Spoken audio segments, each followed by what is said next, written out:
Hey everyone, RompSteel or Bob the Canadian here. So I have the next game of the Lords of Middle-earth tournament for me for you. So this is the semifinals. I'm against Saved by Him. So obviously I'm not thrilled about that. Yeah, so it's exciting to get back to the semifinals. Just with how spread out the tournament is and how a lot of people have had different schedules, things take a while. I'm also happy to say I'm going to get to do the other semifinals too, because none of the other YouTubers seem to be too interested in this tournament. So, and Ari and Quadratic both said they're okay with me doing videos on their semifinals. So I'll get to show those two. And then whether I make it to the finals or the third place, hopefully I can also do, both of those. Anyway. Okay, so for game one, we rolled for it, and the die randomly determined that he would play Free Peoples first. So yeah, here we go. So he did Gandalf, Keeper of Narya, and Gimli out in Erebor. And naturally, as a Shadow player, that's all I see to start with. So I started with Stormcrow and Foul Thing from the deep. Always excited to see Foul Thing turn one. That's an amazing card. So yeah, usually my plan for Foul Thing, if I get it early on, is I wait for Gandalf to be gone first, and then I play it in the hopes of killing Strider, because obviously the Free Peoples really wants to kill off Gandalf, and I would rather not kill Gandalf for them. So anyway, that's why I wait for Gandalf to be out of the way, usually. And obviously I can't play it turn one while they're still in Rivendell unless they get revealed. So, and he's got Imra Hill and Eagles are coming. So of course I take the mustering token. I guess maybe I shouldn't say of course, like it's not insane to take the other one. It's just a very useful token, have turn one anyway. Okay, so I put in my one eye as per usual, and I rolled no more eyes but two musters, so that's okay. Fortunately, Gandalf is kind enough to add another eye, so that always feels bad. That's such a rough start, and only one movement for him, so this feels like a pretty good start for me. Anyway, so he passes, which makes sense.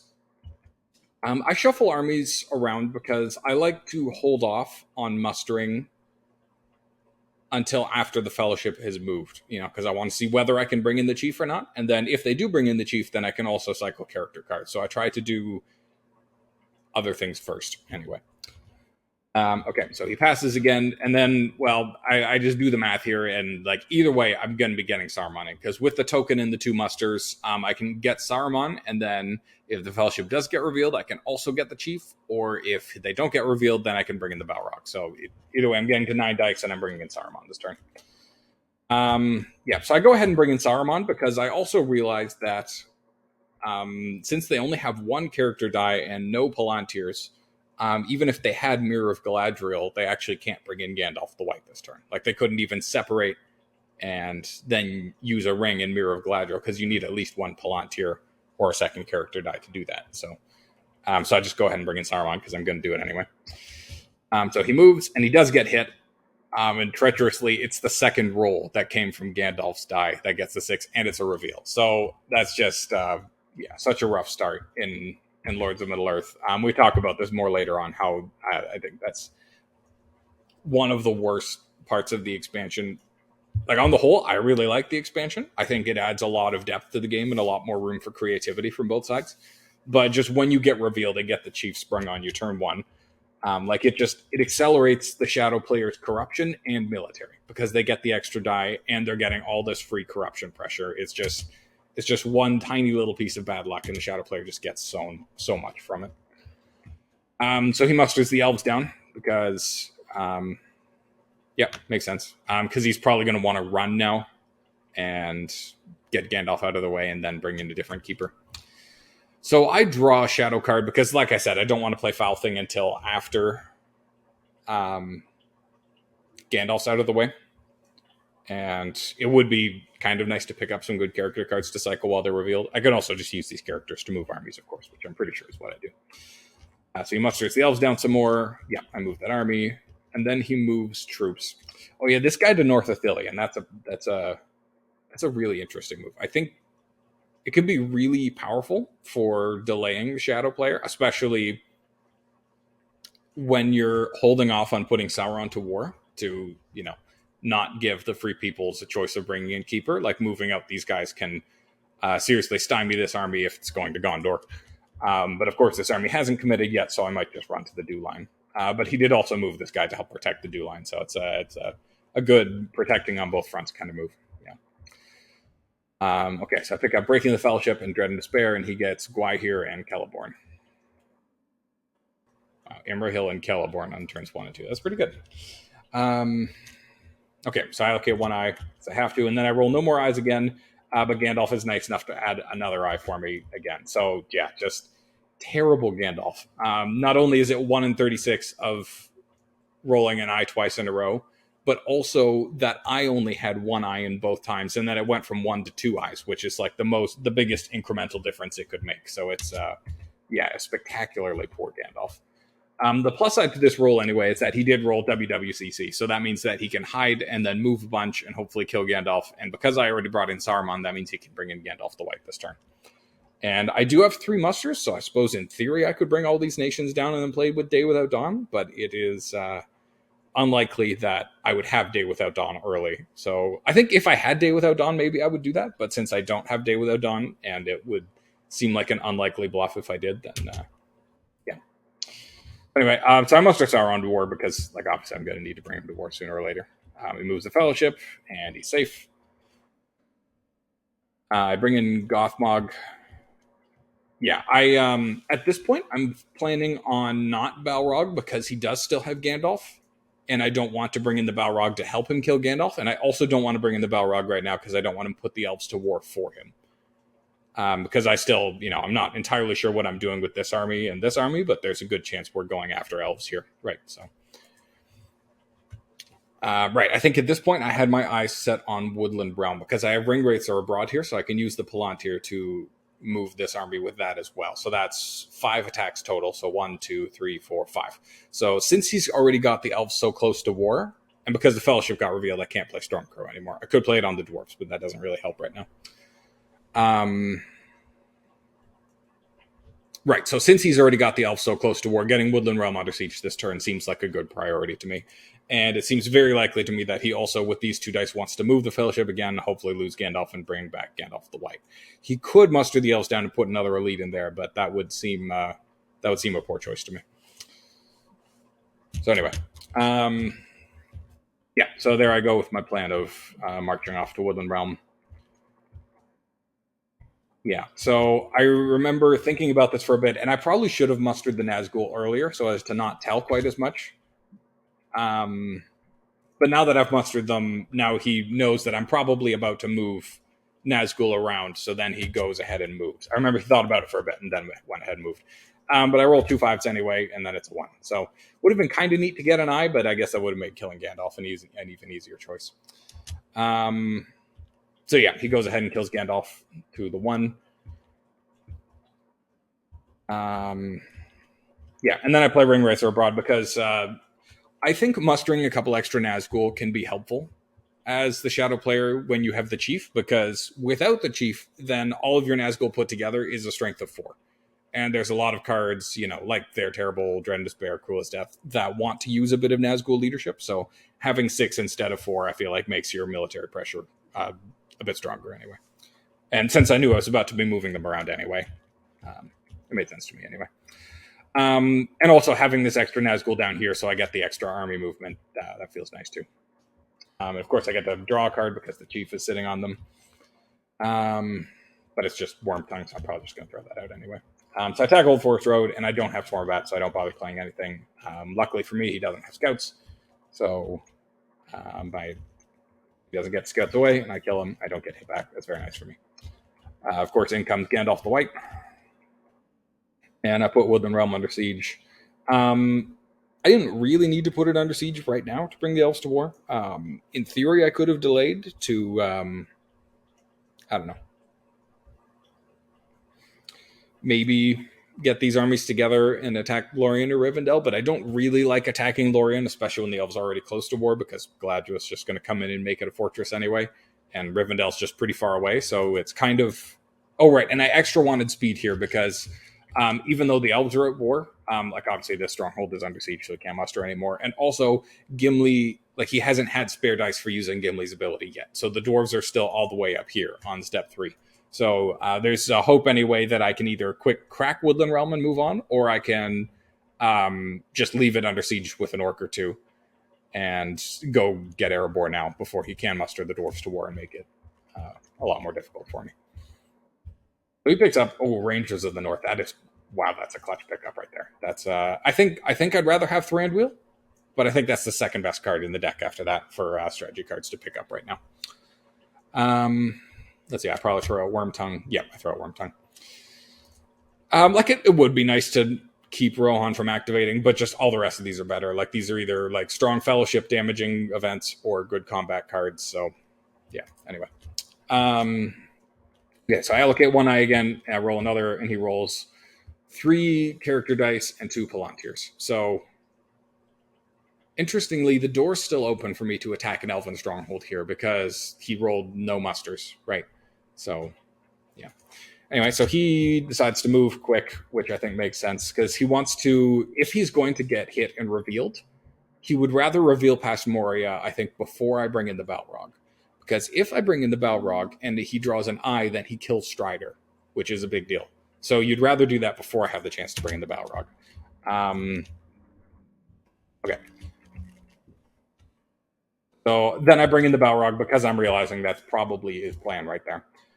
So it's a bit of a bummer that I'm mustering the dwarves down for him right now when I have that on the table. But especially since he has no muster, so he can't bring in Galadriel this turn, not without spending a ring for it anyway, and that would feel like a waste to me anyway.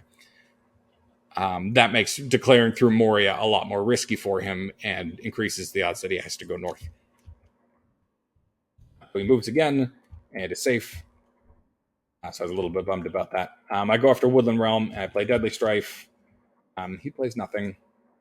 It's interesting. I would have been tempted to play Eagles Are Coming for the Heroic Death just to slow me down. So I get no hits on my combat roll and then only 2 on the second. So I remember looking at my hand and really wishing I'd played Great Host because those 2 6s would have been hits anyway, and then I would have gotten the third for that. But oh well, you don't know what you're going to roll. And he also gets 2 hits back that would have been hits anyway without Deadly Strife. So I press, and I think I played Great Host here just because I really want to finish this off and move on to Erebor this turn. Yeah, so I get my 1 hit. He doesn't get a hit back, and that's that. So he plays Rangers of the North now, which I find interesting. You'd think you'd want to wait until after I've moved on, but I guess he wants to get these troops in the way now, and he's scared that I would attack Dale first on my way if I have Swarm Bats, which I do. So this way he at least gets these troops around, and there's a chance that I'll attack them, and he gets to retreat into Erebor with them. So never mind. That makes a lot of sense.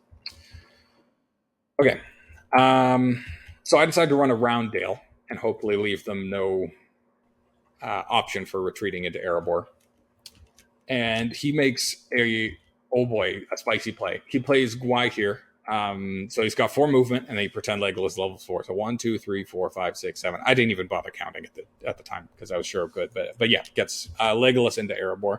So that adds a Captain of the West and leadership. So now if I attack him, he can stay for a field battle and fight at a full 5 dice. So that's definitely what I'm scared of him doing. So let's see, he'd have a Heroic Death to play and a Daylight to play. So that's pretty powerful anyway. I do, of course, have Dread and Despair and Swarm of Bats, so those are really good for field combat, too. So I think about things for a bit. I play Foul Thing now because, especially now that Legolas is gone, my odds of getting Strider are even better, and I'm kind of hoping for like another Dread and Despair if I'm going to go fight Erebor. Anyway, so I draw 3. A reveal would have been nice, but this is still okay. And he gets Boromir, which is, I think, the best case scenario, actually. Like, if it's normal hobbits, then a normal hobbit might have been better because you'd get to put him like in the Shire or in 1, 2, 3, 4, 5, almost in Lorien. Or you could send one close to the Dew Line. He might get to Dale and be useful.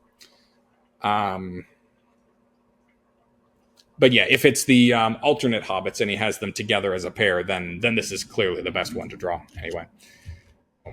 Anyway, that's that. I pick up Palantir. Always excited to see that. I muster an elite in Dol Guldur because, well, I could muster the Southrons and elites down, but that doesn't feel like an immediate priority. And I really want to bring this army up right now, and getting to bring an extra elite makes this a lot more likely to just help clean things up and polish off Erebor anyway. Okay, so I move armies into Minas Morgul and up towards the Dew Line, then to Old Forest Road, and that army towards the East Rune because, I don't know, might as well have them close at hand for when they do get to war. He moves again, which I think makes sense, and he gets hit twice and draws an eye, so that's bad luck. So So he gets revealed there. At least he gets away from the chief anyway. That's the kind of nice part about getting revealed the second time, is that now I have to invest dice into it to bring the chief over there for the reroll and the card cycling. Okay, so he just takes the 2 corruption, which makes sense. And now I attack Erebor. So I specifically waited till the end of the turn, because if I was going to advance them towards war, or if this army was going to...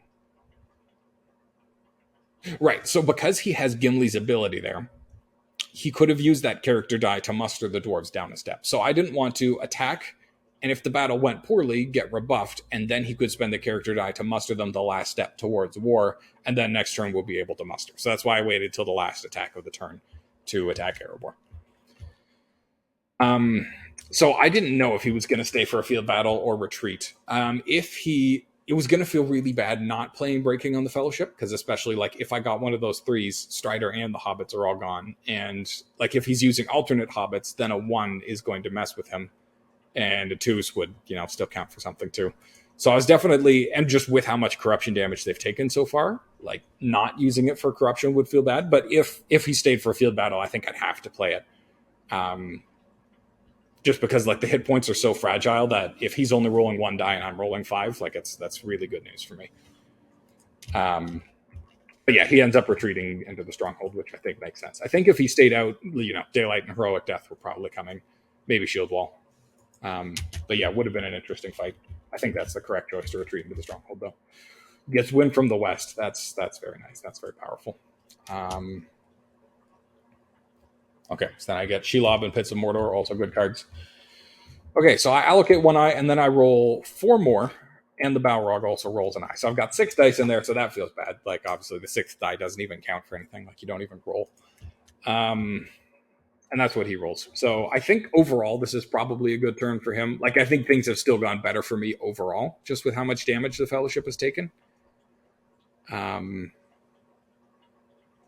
Right, and then he reminds me that I also don't have the Gothmog die, because I had both the Keeper die. I can only keep 1, and you have to keep the one with the eye.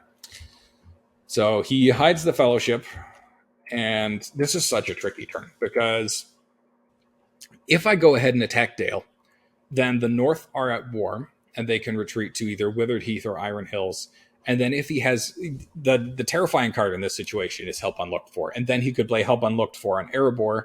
And I don't really want to stick that fight out, because 5 regulars is pretty fragile. So he's probably going to get an elite and a couple more leadership into Erebor, and then that's just the end of the world for me. On the other hand, I also don't want to press the attack on Erebor right now, because if it goes poorly, then yeah. And I don't want to attack Iron Hills, because then I'm putting the dwarves to war, and then maybe they'll sortie out of Erebor. Like it's just a very fragile setup right now. Very tense. So I end up just mustering the Southrons to war, because I'm not planning on really doing much this turn, but I want these guys in East Rune here to be active and ready to go for next turn. So he moves the Fellowship, and they get hit. Of course, I would have been very sad if they hadn't got hit at 6 dice there. Interestingly, it's the first one, so it could have been just 1 eye this turn. It still would have been a hit. So he draws a 3, and he thought about it for a while, and then loses Strider. So I think that makes sense, just when corruption is already looking like it's going to be an issue. Like, getting to lose Strider efficiently makes sense. I guess he's also hoping to use these, because we see Pippin Hobbit of the Shire, so that's the alternate Hobbit. So he's probably hoping to use those 2 efficiently together too, and hopefully also get Smeagol, and then get down to Gollum. Anyway, so of course, as a Shadow player, I'm very happy to see Strider off the map. So he brings in Galadriel, makes sense. So I think about this for a bit, and I almost did an army movement of just, shuffling armies along closer, but that would have been a terrible choice, because then he has both of these to do something with, and I would have no attacks. So he could muster the North to war and plunk an elite down in Dale right there. So I realized that my last action of the turn has to be this army attacking Dale. So I play something else first, probably Shelob. Yeah, I play Shelob. And he plays Imrahil. Yeah, it's tough, because you want to muster like the dwarves or the North to war to make this more difficult, but whichever one you muster down, I'm just going to attack. So it's kind of a waste to muster them down. So then I go ahead and attack Dale, because again, if I don't attack Dale now, he can still use that to muster the North to war as the last action of this turn, and then at the start of next turn, immediately muster in, or just go ahead and attack Erebor So anyway, I attack Dale. I think about playing Swarm of Bats for if he has scouts, but if he doesn't play a card, then you're just wasting it because there's no leadership there. Desperate Battle also wouldn't be insane, but feels like overkill anyway. So I go with no card. He also plays no card. Turns out Desperate Battle would have helped by one, but also hurt by one. So tomato, tomato. Okay, so naturally I press because I don't want to allow him to muster into Dale. So he retreats to Iron Hills, and then he musters the dwarves to war. So, yeah, gauntlets have been thrown. Okay, so the Balrog die is gone because it rolled an eye which has a star on it, and I have the Witch King in play. So I pick up these cards, and this is a tough one for which one to throw out, because Day Without Dawn, Palantir, a red tile, fantastic events. Breaking is also useful, for doing the corruption damage. Swarm of Bats, Desperate Battle, Fear of Masters, all good combat cards. I think I end up chucking, I chucked Lore of the Elven Rings because just out of the combat effects, it's the most likely one to blow up in your face, just if they roll a few sixes. Like, it does so much damage, and the situation here is so tense. And also, I don't have a minion there anyway, so I can't even play it. So that's why I throw that one out. Let's see, he picks up Kindred of Glorfindel, and he throws out Tom Bombadil, so that makes sense. Okay, so I allocate one eye as per usual, and I roll I roll 4 more eyes again. I forgot about that. Sauron, he has his own plans. So he musters in Iron Hills, which is interesting. I wonder. Let's see. So that army before he did that would have been a 2-1-1. Okay, it was 2 regulars, an elite, and 2 leadership, and he could have attacked Erebor with it. So I remember thinking about just moving this army like from Dale into Erebor just to bolster it in case he did have help on look for or something, so that I can hopefully win the fight anyway. But I really didn't want to also just leave Dale relatively undefended so that he could just attack it and then have it and muster up more. And then if I attack it again, then he can retreat out to Northern Ravanian or Withered Heath, and then this army's a real pest, and I'm never going to get rid of it. So I decide that the best option is to just hit the gas and hopefully blow them up right now. So I attack Iron Hills from Dale, and I'm not really sure how this battle's going to go. Like, there's cards, and the dice can do what they want, obviously, and I don't have any leadership, so most of these cards are either not playable or don't make sense. So I'm kind of just hoping to make this army so weak that they can't really do much, and then muster up more later and come back. Anyway, that's kind of the plan anyway. So I attack Iron Hills. I don't play a card. He plays Advantageous Position. That makes sense. I roll 1-6 anyway, so it doesn't matter. And he gets no hits back, so that's unlucky. I'm obviously thrilled with that start. I press. I was expecting him to run to Vale, but I think it makes sense to stay too, because he's rolling 1 more die than I am, and he has decent cards. Like, he had a Heroic Death and a Daylight to use here, if he wanted to. There's the Daylight. So I get 1 hit, and he gets 2 back. So I press, he stays. I get 2 hits, and he gets 3. So now 2 regulars versus 2 regulars, but he has the leadership advantage. So again, I'm not expecting to win this, but if I'm lucky, I might kill both his regulars there, and that would make this... just getting that leadership off the map makes my life feel a little more... I can rest a little bit easier. I get 1 hit. Oh, he didn't say no card yet, but he was going to anyway. So he also gets 1 hit back. So then it's 1v1. I press, and I get my hit, and he misses back. So that's just, pretty bad luck for him. Very bad luck, actually.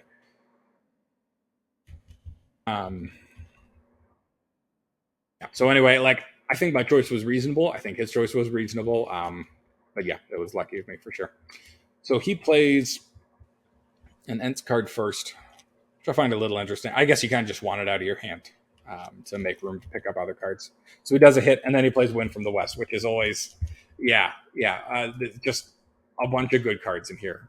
He doesn't get to take Cruel Weather or Corsairs from me, but getting to take away, Palantir or Day Without Dawn, or Red Tile or Breaking, all those are not fun. So he takes away Day Without Dawn in the end, which is a good choice for sure. Okay, so I muster up an Oliphant because, I don't know, I'm scared of Dane. I don't really have anything else to do with that muster this turn anyway, so I might as well, bring the whole kit and caboodle for finishing off Erebor. So he moves once, which makes sense, and he gets hit. Interestingly, again, the first die. So it could have just been one die, but we decided to roll 5 dice instead, and gets hit with a 1. So he just takes it as corruption, which I think makes sense. So I shuffle armies along to East Rune and South Athelion. He draws a card. Strategy card, probably hoping for Dane. Yeah. And then I shuffled Nazgul around. I guess just what else was I going to do with it? Yeah, he probably wasn't going to move again this turn, and this way I get the Chief on him for card cycling. And then Gothmog's here for if I pick up Corsairs. I like having Gothmog with this army anyway, so that there's some leadership on it. So that also, if I get a good turn where he doesn't roll any musters, then I can run to Dol Amroth. And also Nazgul here for if I roll a bunch of character dice next turn, then I can still bring it over to reinforce the Erebor army. I play Riders of Theoden, makes sense. I play the Palantir and get to do the character card cycling. And he just gives me a ring to delete the Palantir. So, yeah, that makes sense anyway. Oh, sadly, now my Gothmog die is gone too, so I'm out of keeper dice.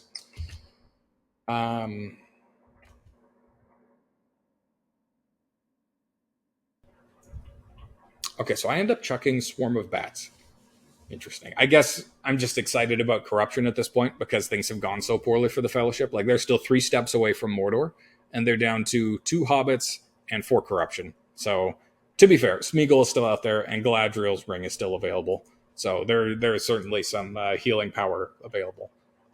But it's gone my way, though, for sure.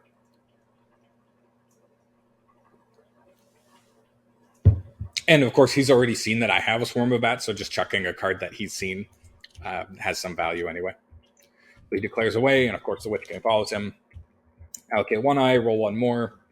He rolls a decent movement. Also, it's nice for him that Day Without Dawn is gone because he can save this Will of the West till the end of the turn and do whatever he wants with it. So he moves, and he gets hit by the reroll there, so that's frustrating. And he gets a 2. I remember he took a while thinking about this because obviously you don't really want to lose the whole Hobbit pair for just 2. And you don't want to go down to Gollum before you get Smeagol. But at the same time, taking the 2 and not being anywhere closer to being safe from Candles of Corpses is kind of inviting an early death. So I think he ends up taking 1 Hobbit casualty and 1 corruption, which is certainly not what you were hoping to do when you have, what do you call it? Like when you set out with the alternate hobbits, you're not planning on just taking them for corruption, but the game was unkind to him. So I cycle character cards specifically hoping for Candles because I want to quick play it while it's still a companion who's not Gollum. And there he is. There's Candles of Corpses, but he moves again and gets hit and draws a 3. So that was frustrating for me seeing Mary go away.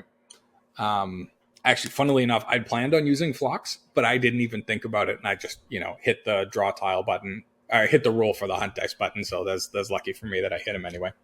Like, to be fair, like, the odds were in my favor that I hit him. It's 3 dice at 5, but yeah, anyway. So naturally, he loses Mary, goes to Gollum, and reveals to reduce 1 damage. So I hit him with breaking to, get that 1 corruption damage while he's revealed. He plays every little as a gain, probably just, again, cycling, hoping to get to Dane. I bring in an elite because I just really want to get more rerolls for damaging the Fellowship. And I don't have much else to do with my other army movements. While this army is moving to Erebor, what else am I going to do? This army is already as advanced as it can be without it being an attack. And I don't want to move this army to West Horondor in case I pick up Corsairs. So, I just have my fun getting a reroll. So he picks up another character card. I move along to Erebor. I end up moving this regular to West Horondor, which is a bit goofy, but in case he ends up going for a military victory, and this army leaves Umbar to go attack this way, then I get to leave a regular behind in Umbar instead of near Harad. So that's the value I've gotten out of it anyway. So he hides, and I attack Erebor. What I'm playing? I think I'm playing We Come to Kill. Yeah, and he plays Heroic Death. So I just rolled no hits, so I successfully dodged his Heroic Death. And he rolls 3 hits back, so that's not a great start for me. But I get my post with the We Come to Kill, and I get 1 hit, so that's okay. Um, I don't press because I don't know. I'm just worried about it going poorly. So he uses Elrond's ring to move again. This time I remember to use Phlox. I would have rolled 2 hits anyway, and it's an eye. So that's yeah, just brutal stuff. So that would be 2 damage and a reveal into the stronghold into drawing another tile. So I was also hoping he was going to wait a turn so I could play. The gates are closed. Um, but yeah, anyway. So he uses Galadriel's ring to yeet that eye out of the game, which I think makes sense. Like you need things to be nice.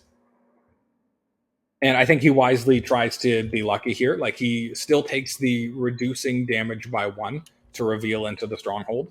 Because if you draw an eye now, then it's fine and it does nothing. So he draws a 0, which is fine. Like it doesn't do any more damage to him, but it's still nice for me that it's out of the pool. So that's yeah, kind of a draw between us. Yeah. What am I playing now? Oh, I'm playing the red tile just to make sure it's in play.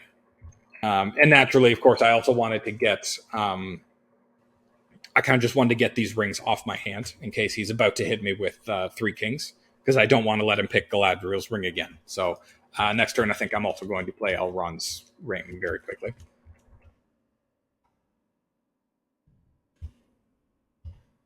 Yeah. Comments nice looking, cool. Just have you ever seen? Well, I'm sure you have seen similarly poor starts, but it's just like this is spectacular for sure. Starting in Mordor, Galadriel's ring is gone. Smeagol isn't coming. You're down to Gollum. You're at 8 corruption and revealed. And in the pool, there's 2 red tiles, 4 eyes, a 2, and a 1 reveal, 1 reveal. Just apocalyptic stuff. Okay, 1 eye because obviously that's what I have to.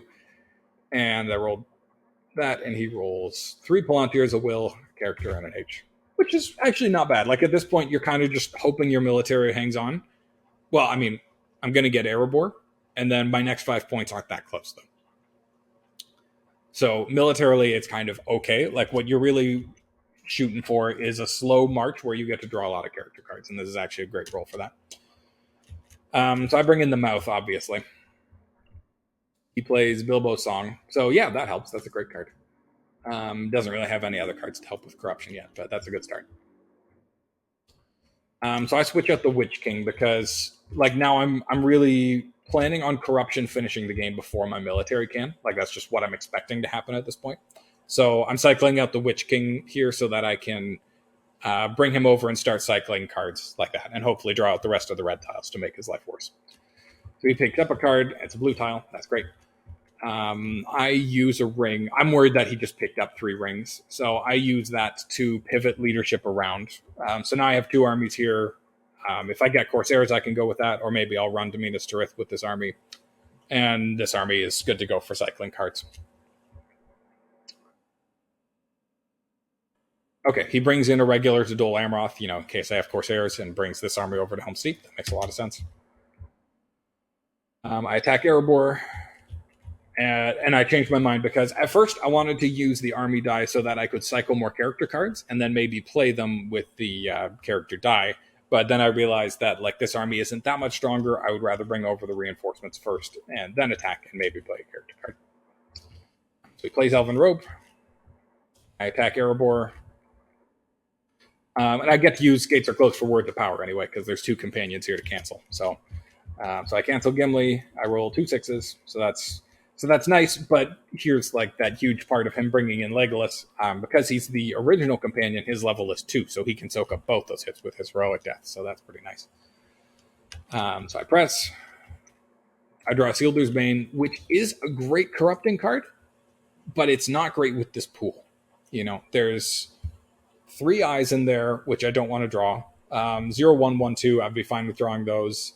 And then 3 are Shelob, which would be good corruption-wise, but I don't really like taking them out for him, like getting the red tile out of the way for him. So I'm not excited about playing Isildur right now. The plan, anyways, I'm going to hang on to that and throw it as a last-ditch effort. If he does somehow like get up to step 4 and he's almost dead, then maybe I can play and draw Shelob anyway. So that's what I'm thinking right now. Right, so I don't want to play that, and I don't want to play Candles either. I want to play that one. So I press the attack, and I'm just playing a strategy card for the hope of, winning. So I play Desperate Battle, and he cancels it with Gimli's leadership. That makes a lot of sense. I roll 2 6s anyway, so still 2 hits, and he gets 2 hits back. Oh, that's funny. I hadn't appreciated that. This would have gone better for him if Desperate Battle had applied, because I rolled no 5s, but he rolled 2 4s, so he would have gotten 4 hits back if he hadn't. Funny. This game is so fickle like that. Anyway, I press because I want to hurry up and blow up this stronghold before Dane shows up. I'm probably playing Swarm of Bats now. Yeah. And he's out of cards to play. Yeah.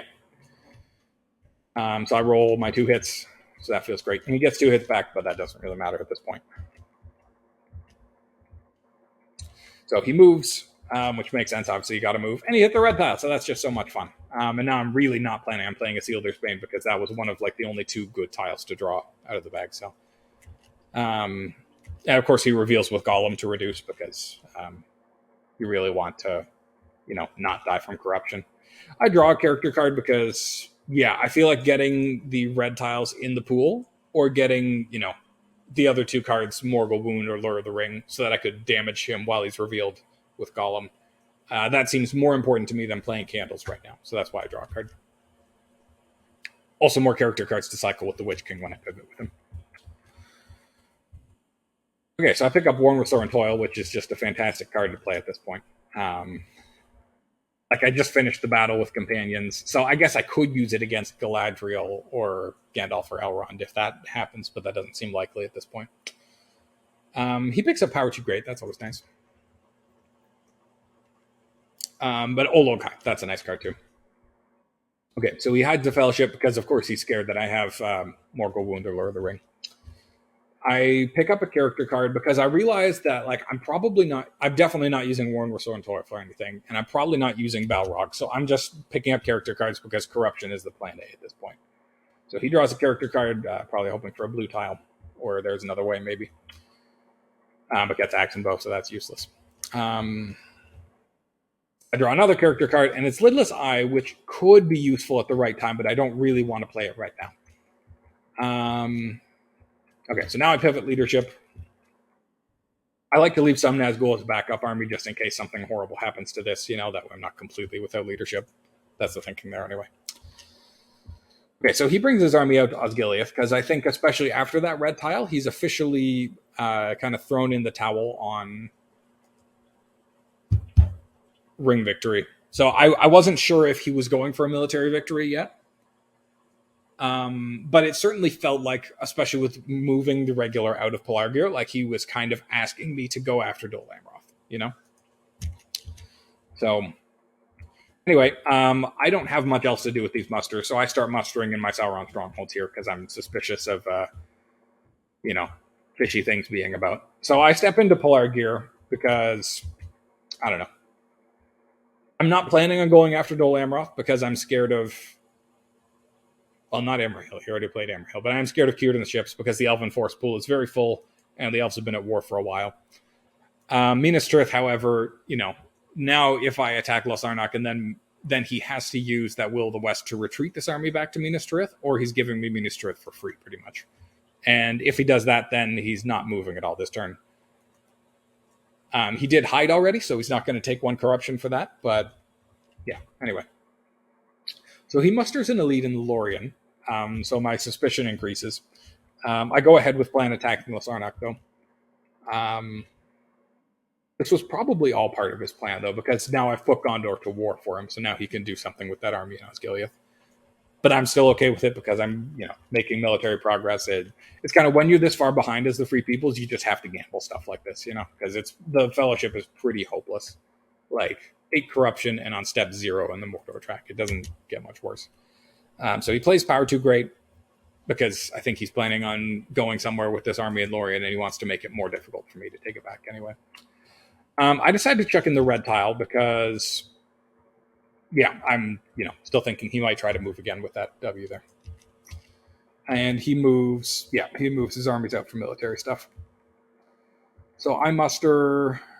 a regular in Dol Guldur and a regular in Moria because I want to try to make life difficult. And I'm very sad that I threw out Durin's Bane, though, because if I still had that, I could have attacked this army and played that, and that would have been so powerful. Yeah, but alas, here we are. Okay, so I pick up another red tile. Very happy to see that. And Shadows Gather, moving one Shadow Army up to 3 regions. Like, that is also super helpful because these regulars that I walked back down from Erebor, I could now, if he moves towards Dol Guldur, I could play that and bring my 4 regulars over to Dol Guldur. So that's very helpful. And now he gets Dane. Typical timing. Throws out Axe and Bow. That makes sense. Okay, so I put in 0 eyes because he didn't move the Fellowship last time, and I'm more worried about like me rolling a terrible roll and him getting a military victory here. So yeah, I roll 2 eyes, which I'm okay with because now he can move and hit an eye, and I'm still making progress on corruption. And I'm happy to see these musters to hopefully deal with his shenanigans. So he attacks Minas Morgul, which I think is the correct choice. He knows I can't hit him with Day Without Dawn because he discarded it. So I thought about it for a bit. I'm pretty sure this is the right call, though. I attack Minas Morgul, and of course he can retreat. Like, he probably has a scouts at this point. Like, I know he does, seeing it. But at the time I thought he probably has a scouts, and he's probably going to scouts to Gorgoroth, and then attack one of these 2 strongholds. Yeah, so I'm pretty sure he's going to do that, and then I'm going to play Olog High, and then he's going to either take it or try to take it and fail. And then this army will trap that army and retake it if I need to, is the plan, anyway. So I attack Minas Morgul, and he plays scouts and retreats to Gorgoroth. And then he attacks Barad-dûr. I'm honestly not sure which one makes more sense between Barad-dûr and Morannon, or if there's any difference, really. Just with Morannon, if you feel the need to try to escape, you can do that out Dagger Lad, in theory. Whereas Barad-dûr, if there's an army you don't want to face in Gorgoroth, too bad, you're trapped. There's no plan B. But that being said, obviously there's a unit in Dagger Lad, so it doesn't make a lot of difference. And also, what is this army escaping for? The escape plan is more important if you have Gandalf or Aragorn with the army and you don't want to lose the die. But there's no Aragorn, and Gandalf is all the way in Fangorn, so like there's no point in this army escaping it. Yeah, so naturally I play Olog High, and he thinks about drawing cards but doesn't, which I find interesting. If I were him, I would have started drawing cards to hopefully, prepare the attack on Barad-dûr, because as soon as this army moves into Gorgoroth, you need to hit the gas button and you need to win in 1 siege before this army attacks, right? But he waits, which is reasonable anyway. I guess he wants to see what I do, because if I'm not going to do that, then maybe he has a better use for those volunteers. Okay, I throw in a red tile quick because I want to make sure that's in there for if he does still want to move the Fellowship. And then, I have a few different plans, but I want to make his life less likely. So I muster up another Nazgul here for fighting and a regular Dol Guldur just to, decrease the odds that I have to do anything like that. So now he starts drawing cards. And then I use the Mouth of Sauron ability to move regulars around. And now he, hits the go button on attacking Barad-dûr. And Dane shows up with Valor anyway, so that helps. So he gets 1 hit, which is something. I get 0 back. He presses, of course, so he needs 2 6s, and then he gets into Barad-dûr, and that's a strong army for winning, but it's not a great army for winning a field battle against Gorgoroth anyway. So yeah, he presses. I still don't have any cards that make sense for playing on the defense here. Literally not playable, yeah. So he plays, I guess, a Sudden Strike. Yeah, he can't play Valor anymore because he doesn't have any more elites. So there's a Sudden Strike, not a hit, 1 hit. So, yeah, that's just frustrating. Like, you get so close, but just 1 regular stands in your way. I don't get a hit back. And now, of course, I attack Barad-dûr from Gorgoroth. So I remember thinking about playing Dread and Despair here, but thinking that, because I have an extra 3 hit points and a leadership advantage, I shouldn't need it. And I would rather save, Grond for quick winning the game and Candles for corrupting if I need to. So anyway, I attack Barad-dûr and I roll 3 hits, so that's a good start. And he only gets 1 back. So I press, I get 1 hit, and he gets 3 back. So it's getting a little bit dicier now, but I'm still, should be able to win this without cards. And I get 3 more hits, so it's over. If he gets 3 hits back, though, so it would also be frustrating just seeing those 6s now, when if you just rolled 2 6s earlier when you were attacking Barad-dûr, you'd have a lot better shot at winning the game right now. But yeah, that's how it goes. So he picks up a card, he gets Mithril Coat and Sting, that helps. And I put Minas Tirith under siege, and he plays Elven Cloaks. Yep, that makes a lot of sense. I attack Minas Tirith, no card, and I get him. So I only need 2 points to win this turn, and he needs to make 5 steps in Mordor, and of course he takes a corruption damage. So it's quite probably over, but you never know. I could just roll like all eyes, and I'm unable to conquer anything, and he could just move and hit blue tiles. Like that's the thing. Like blue tile, 1/1, and maybe you know, like it's not over. It's pretty much over though. I do zero eyes again because I'm still worried about free people's military things. I think more so actually because I want all 10 dice of having a shot at doing military things, because I think the odds of me being able to get 2 points this turn is pretty high. Like this army's here, it can go get Helm's Deep or Lorien, or it could go get Edoras, and this army could go get the Shire. So it's interesting to me now knowing that Tom Bombadil was already thrown out, because that was the main reason I didn't go after that plan, was because Tom Bombadil. Also because he rolled 3 musters, and as soon as this army steps this way, he probably knows that that's what I'm going for, and then he can muster 3 elites there, and that is by no means a sure victory for me. Okay, so he puts Mithril Coat and Sting on the table. I play Candles just because it would be funny if I rolled 3 6s and won that way. I get 1 6 though. Also, right, because I have Lure of the Ring now, that increases the odds that he can take 1 step and get something that does 1 or 2 damage. Actually, if I'd examined the hunt pool, I would have realized that the only tile that does 1 damage is the 2 there. All the others, and I guess the 1 revealed too. But the eyes are all lethal for him now, so I should have waited and let him move first and hopefully take that 2 damage, and then just hit him with Lure of the Ring. Now he's looking at the pool and seeing that like half of it is legit lethal to him right now. So if I did want to kill him, I should have not played it. But oh well, I played it and I got 1 damage. And he moves and he gets a blue top, so that's nice. Like he's like giving ice cream to someone right before their death. Yeah, it's pretty accurate. Okay, so I move out towards Rohan. The plan is Rohan anyway, because he can use this W to step back into Lorien, and that army is pretty strong. But yeah, I'm also moving this regular up. Still have thoughts of going after the Shire as well here. He plays Aemir there to, I guess, slow me down. I attack Fold. I play a Shadow card. Probably King is revealed just to cycle it. Yeah. I take no hits, and I just roll 2 hits, which is what you'd expect. He doesn't get a hit back, so that's a little bit of a bummer for him. And I pick up Rage of the Dunlendings, so that's helpful. He moves his armies back towards Helm's Deep, which I find interesting. Like he did mention later, he's pretty much just hitting the forfeit button at this point. But I feel like if you were going to do 2 movement, like this army could still probably take that army in Helm's Deep. Oh, but I guess if I step here, then you can muster again. Right, that makes sense. And you'd have an Ents card to play. So that's pretty good. I guess I could have also seen at this point that he clearly can't play Tom Bombadil, even if he has it in hand. He has no rings, and they're 2 musters. And Tom Bombadil is an army card. So I could have played Rage of the Dunlendings, attack, and then just attack Edoras, and that would have been plenty. But, oh well, I did it this other way, where I go after Lorien, because now that I've seen that he doesn't have the ability to move armies anymore, I just need to remove Power 2 Great and then attack. And to be fair, he can muster it twice, but I also have Grond in hand, so I should still be able to take it. So I use the character die to delete Power 2 Great. That's a poor choice, honestly. I should have used the Palantir, but I had it in my head that I'm going to use the Palantir for Grond. So that's why I thought that. I should have just used the character die for it. That would be less telling about what I'm going to do. So I don't notice what I did. I discarded Mithril Coat instead of Saved by Him. So yes, what new devilry is this? Eventually I fixed what I did. Yeah. So he musters in Lorien, of course. I attack Lorien. He musters again because of Galadriel.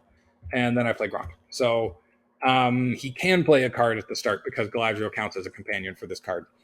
I think I play Rage of the Dunlendings here just because I want to cycle a character or a strategy card. So he plays Daring Defiance, which I'm fine with because I wasn't that excited about playing Relentless Assault anyway.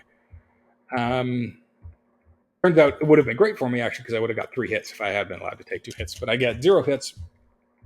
He gets 2 hits back. So that is a poor start to Grond anyway. So I pick up an Onslaught. So not exactly what I wanted, but that'll still help at the end anyway if I'm desperately trying to finish. So I play Lure of the Ring next, and he plays Advantageous Position. Makes sense. What else are you can play? Maybe you could play Brave Stand first. Anyway.